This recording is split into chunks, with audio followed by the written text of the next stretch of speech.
Hello and welcome to another episode. Today on the show we're chatting with food and event photographer Anna Kucera. Anna, how are you? I'm good, thanks, Mitch. I'm excited to chat with you. We've been doing a lot of landscape and nighttime photography. Today we're going to chat about your food and event work. Why don't you give us a little bit of a background to your story?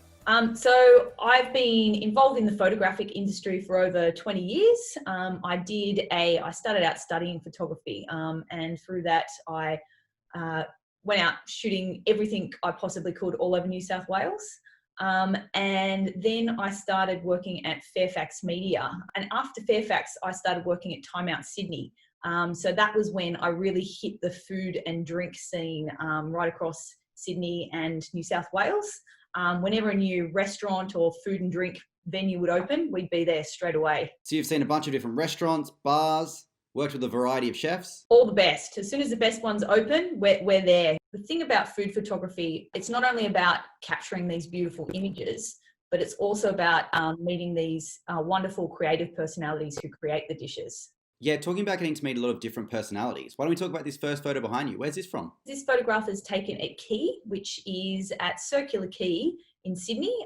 So Quay is one of Sydney's most top-tiered celebrated restaurants, and of course it's run by celebrated celebrity chef Peter Gilmore, who we can see in this portrait. Quay has these fantastic views overlooking Sydney Harbour. You can see the Opera House as well as the Harbour Bridge. When I took this portrait, I essentially was required to, capture Peter immersed in the restaurant, and I was drawn to this corner because of all of the different textural elements that make up the image.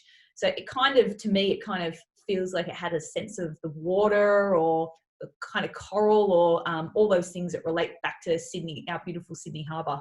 And what about the image of this great looking dish? When I took this photograph, it's obviously just a beautiful dish in itself. It's, can be captured pretty simply, but I was really drawn to the natural light and the way it reflected in the bowl to bring out all those beautiful specular highlights that kind of make it feel luscious and juicy. So this is all natural light, is it? Yes, this is all natural light. So both these photos have been shot with natural light. So I do a lot of photography with flash as well, but in this instance, I used natural light because it seemed to bring out the bright. In this instance, it brought out the bright and airy feel of the restaurant and the space. So using natural light is a really good technique for anyone interested in photography. If you're just starting out, it's the simple and the most easiest way to take a good food photograph. Go somewhere near a window where there's lots of light. Stay away from sort of, dark tungsten lights. You can also use a reflector, which sounds advanced, but what I mean by that is just a white piece of board. So if you're in a restaurant, you could even use a white napkin and use that holding up to your food dish to just bounce a little bit of light back into to the side or the front of your subject. Yeah, that's a handy little tip there. Why don't we move on to your next photo? Where's this from? So Momofuku is based in Pyrmont and again, one of Sydney's most celebrated restaurants. It's run by a dynamic team headed by Chef Paul Carmichael, who you can see behind me, who was an absolute character and a delight to work with.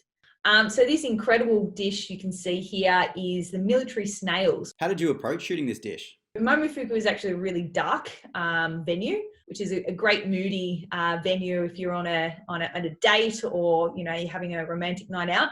But for food photography, it's a little bit trickier. So you need to use some sort of artificial lighting to bring out the color and the tone of the food. So for this, I used flash and a reflector. And essentially all we're doing here is kind of mimicking natural light. Because it's a dark venue though, you want to kind of give it a little bit more mood. You don't want to make it too soft to just show those dark tones. So it's a little bit harder than natural light. So you use a smaller light rather than a great big light, which will give those softer tones. Generally, you'll kind of have that light slightly backlit from the side, and then you fill it in the front with a reflector. So what that does is create some specular highlights. So that's the sort of like the sparkly, luscious bits. You can just kind of see them in this image at the side of those snails at the foreground. And that creates that, that sparkle and that glow that you want to see in a food shot. So it doesn't look too flat The sparkle is what can make your taste buds salivate. Getting access to these restaurants and chefs outside of service hours, you must come across some characters, right? Yes, all the time, especially characters like Paul, who he loves to have a laugh. He's not the serious chef that you sometimes will see on TV. He's got this fantastic smile, and he's always up for playing around. Perfect example is he has a basketball hoop installed in his kitchen. So while I was doing this shoot, the team was working away cooking, and Paul's kind of giving direction and throwing hoops behind him. And also with chefs, you usually haven't got very long to shoot them. You might have, 5 minutes if you're lucky. Often this is done in a busy environment just before service. Sometimes you've only got a minute. So you've really got to work quite specifically to try and, to bring out a little bit of their character that makes them special. I usually find having a good conversation beforehand tends to make everything a little bit more relaxed and makes them feel at ease behind the camera. All right, so moving out of the restaurant scene and into the bar scene, what can you tell us about this photo? And this was shot at the Doss House, which is a incredible hidden whiskey bar, which is, sort of beneath the sandstone in the rocks. This was shot as part of a dining campaign for the rocks. The images were used on billboards around the area and also in print and digital advertising. So the drinks you see here are created using native ingredients to Australia. So the Doss House is a little secret whiskey bar hidden underneath the sandstone of the rocks. It is very hard to find, so you kind of got to know where you're looking. It's kind of down a little bit of a rabbit warren. It's a small venue, so it's quite intimate, and it's got a great vibe. It's dark, lots of moody lighting, and these beautiful sort of interiors to sit down and have a casual drink with a close friend or group of friends. All right, let's move into some of your event photography. Let's go to the Imperial in Erskineville. What can you tell us about this photo? Okay, so these photos were both taken at the Imperial in Erskineville, which is an iconic Sydney LGBTQI venue. It's been there for years, and it's got this rich history. It's recently been reopened and refurbished. Really fun shoot. The image you can see with the drag queens on the stage, that was shot for Destination New South Wales as part of a Sydney Nightlife series. So we were sent to a ton of Sydney's best nightlife and music venues. On this stage shot, we kind of wanted to show the whole vibe of the place. So that's why this was captured during one of the drag and dine sessions there. So you can go there and catch a drag show as well as sit down and have a fantastic meal. So that's the sort of patrons in the foreground there, having a good old time, clapping and laughing. So the portrait on the other side is of drag star etc., who is one of the young stars of the Sydney drag scene. So this was actually taken at the Imperial again. She performs there as part of the drag and dine sessions.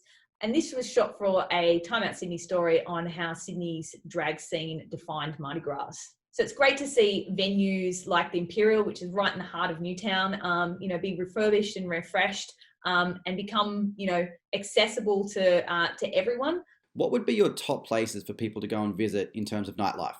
Okay, number one, I would say definitely go to Earl's Juke Joint in Newtown. So that is a New Orleans-styled saloon bar where they do fantastic cocktails, play great tunes, and they've got a wonderful team. They've won countless awards: best bar, best team, best bartender. The list goes on. That would be my number one choice. Number two, I would say go and check out Yellow in Potts Point. Yellow has switched and now does an all vegetarian dining menu.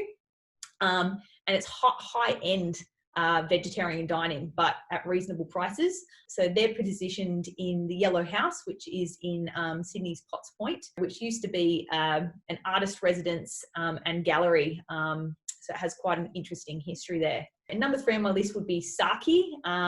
Particularly, they have a new venue that's opened on Manly Wharf. So you've got views all over the harbour. They do contemporary Japanese cuisine, beautifully presented, exquisitely presented, and you've got to try the dragon egg. It is insane. It will blow your mind. Anna, thanks for chatting with me today. I found it super interesting, and I hope everyone enjoyed it. Now it's time to get out there and support your local bars and restaurants. Absolutely.